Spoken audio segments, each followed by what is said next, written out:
And there's a story behind this jersey kasi. Sige po, ano po? Actually, untold story. Okay? Untold. Yes. So, Nakaabang. nakita niyo na naman sa letter na I love you so much. So, meaning to say, may relationship. Okay? So, relationship with Sir Francis. yes.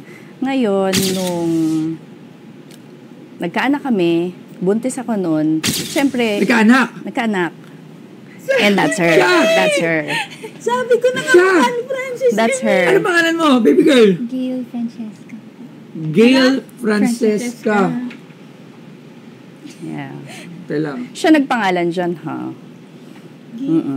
Gail Francesca. Gail, Abigail, Francis, Francesca. So, siya nagpangalan sa kanya, oo. So, yun na nga. Kaya, oo nga. Kamukha niya, no? Ang ganda niya, no? Thank you. kamukha nila. Sige po, nakakinikilabutan kasi ako Kaya nga yan, grabe.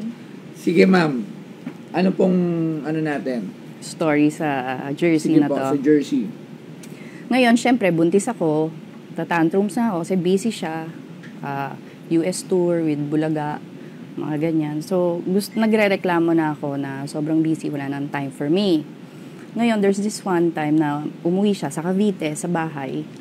Nagtataka ako, suot niya, pagbaba niya ng kotse, itong jersey na to. Kasi ang usual niyang suot ay yung kung ano yung suot niya sa show or sa Eat Bulaga. Minsan kasi after Bulaga, diretso na siya sa Cavite to visit me. Ngayon, yun nga, one time, ito yung suot niya. Kaya nagtaka ako, bakit suot mo yan? So sabi niya, mamaya. Okay. So pagdating namin sa room, sabi niya, okay, baby mama. Yun ang tawag niya sa akin baby mama. Gusto ko kasi maalala mo itong jersey na to habang suot ko.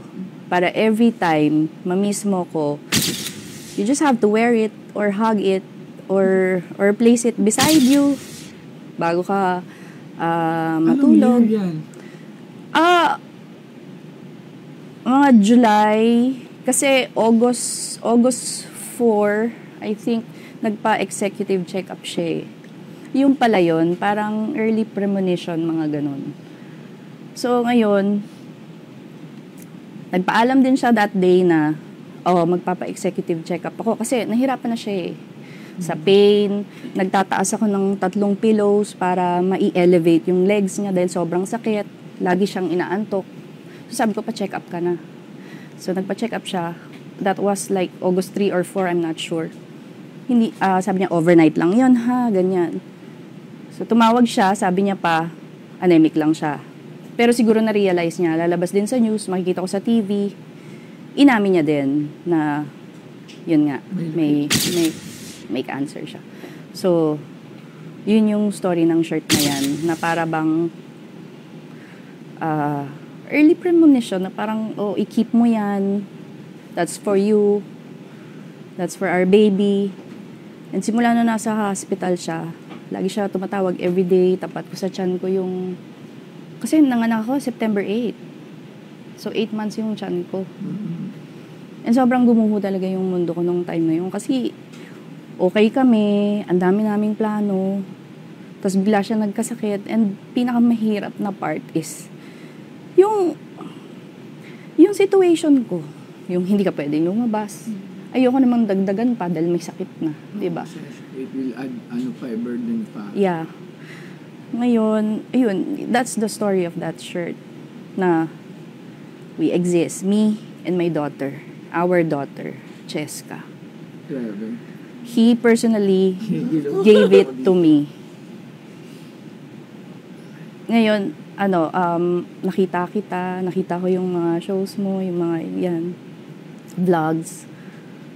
And I realized, parang ito yung perfect venue to preserve properly this jersey.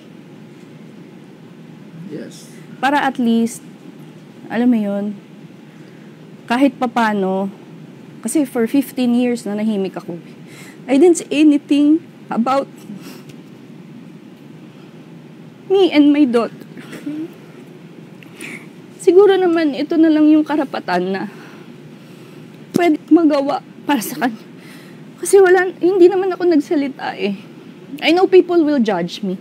But we exist.